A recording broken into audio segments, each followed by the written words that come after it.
नमस्कार मंडळी. आजचा ब्लॉग थोडा खास आहे कारण आज मी तुम्हाला घेऊन जाणार आहे दापोलीतील एका अतिशय सुंदर आणि मनाला शांती देणाऱ्या ठिकाणी, म्हणजेच अंजर्ले गावातील कड्यावरचा गणपती. या मंदिरामध्ये समुद्राच्या काठावर उंच कड्यावर विराजमान असलेला हा गणपती बाप्पा इथलं वातावरण, वारा आणि निसर्ग सगळंच एकदम वेगळं फील देणार आहे. आणि या सुंदर दर्शनानंतर आपण एक्सप्लोर करणार आहोत दापोलीतील एक हिडन स्पॉट जो फार कमी लोकांना माहित आहे, जिथे आपण बसून एकदम सुंदर असा सनसेट एन्जॉय करणार आहोत. तर तयार राहा एक पीसफुल, सिनेमॅटिक आणि थोडासा ॲडव्हेंचर भरलेला अनुभव घेण्यासाठी, आणि ब्लॉग शेवटपर्यंत नक्की बघा.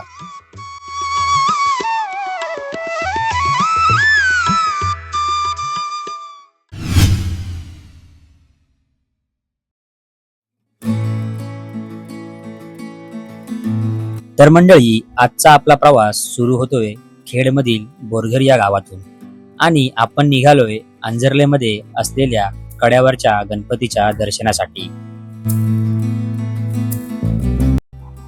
बोरघर ते अंजर्ले हा प्रवास साधारणतः 65 ते 70 किलोमीटर इतका आहे, आणि त्या मार्गावरून जाताना लागणारे कोकणातले हे रस्ते म्हणजे जणू काही स्वर्गच.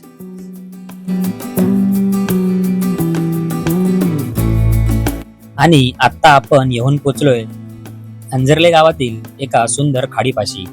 इथून पुढे जाण्यासाठी आपल्याला ही खाडी पार करावी लागते, आणि हाच पार्ट आहे या प्रवासाचा सगळ्यात युनिक पार्ट. ही खाडी पार करताना जो व्ह्यू दिसतो ना, तो खरंच शब्दात सांगता येणार नाही. चारही बाजूला पाणी आणि शांत वातावरण.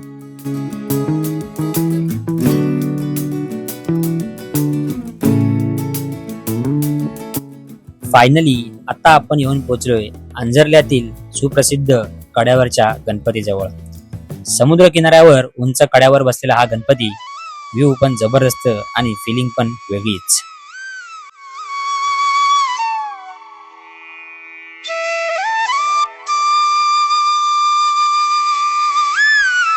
असं मानलं जातं की या मंदिराचा इतिहास जवळपास 12व्या शतकापर्यंत पोहोचतो. सुरुवातीला हे मंदिर समुद्र किनाऱ्याजवळ होतं, पण भरतीच्या पाण्यामुळे नंतर मंदिर कड्यावर हलवण्यात आलं. मूळ मंदिर लाकडी खांबावर उभारलेलं होतं, आणि पुढे 1768 ते 1780 या काळात त्याची पुनर्बांधणी करण्यात आली.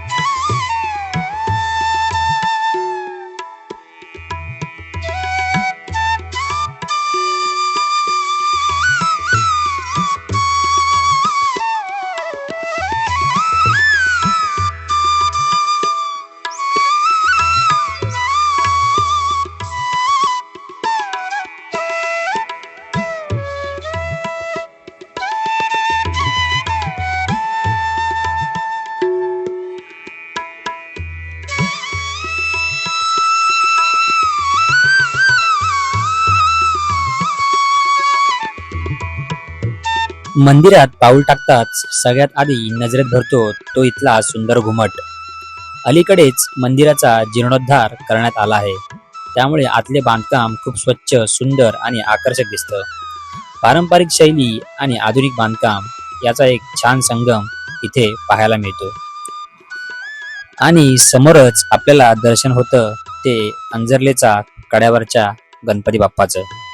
उजव्या सोंडेची ही सुंदर आणि दुर्मिळ मूर्ती भाविकांसाठी श्रद्धेचं मोठं केंद्र आहे.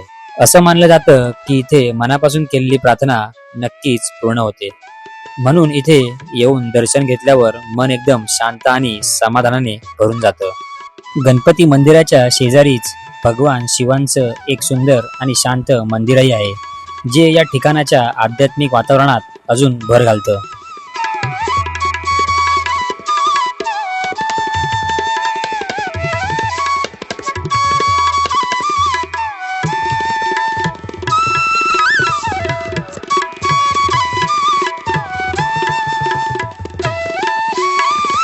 शिव मंदिराचं दर्शन झाल्यानंतर मंदिराच्या खाली कड्यावर असलेल्या गणपतीच्या पाऊलखुणांकडे आम्ही निघालो.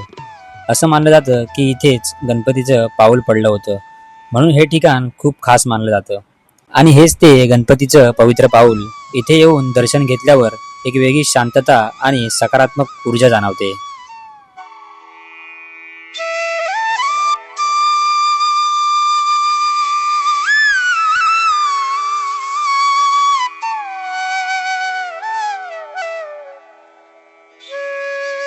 इथून दिसणारा हा अथांग समुद्र खरंच निसर्ग आणि अध्यात्म यांचा असा सुंदर संगम क्वचितच पाहायला मिळतो.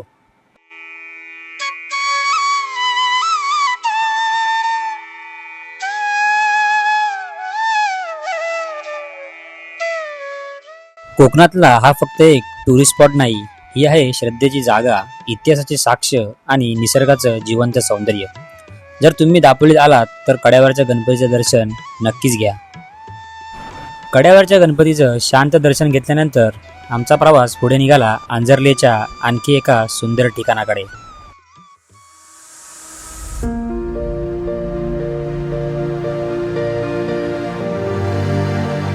आणि मी येऊन पोचलोय आंजर्ले गावातील एका हिडन स्पॉटवर, जो अजूनही खूप लोकांना माहीत नाही.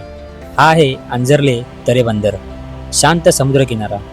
वरून पाहिला की इथली खरी सुंदरता जाणवते.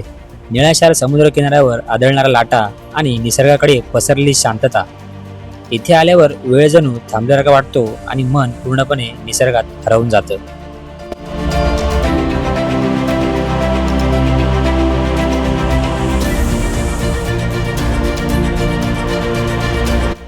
समुद्राच्या मधोमध गेलेला हा दगडी बांध, चारही बाजूनी पसरलेलं पाणी आणि त्यात बसून अनुभवलेली ही शांतता.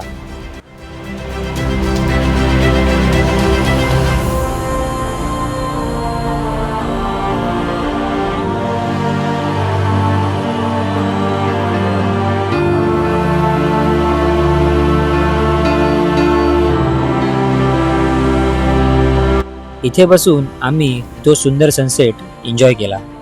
सूर्य हळूहळू मावळत होता आणि त्या क्षणासोबत सगळा थकवा कुठेतरी हरवून गेला.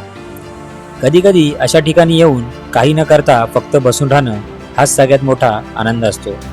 हा एक्सपिरियन्स शब्दात सांगणं कठीण आहे, तो फक्त इथे येऊनच फील करता येतो. आणि अशात अजून हिडन स्पॉटसाठी व्लॉगला लाईक करा, शेअर करा आणि चॅनलला सबस्क्राईब करायला विसरू नका. पुन्हा भेटूया अशाच एका नवीन ठिकाणी. तोपर्यंत कीप एक्सप्लोरिंग.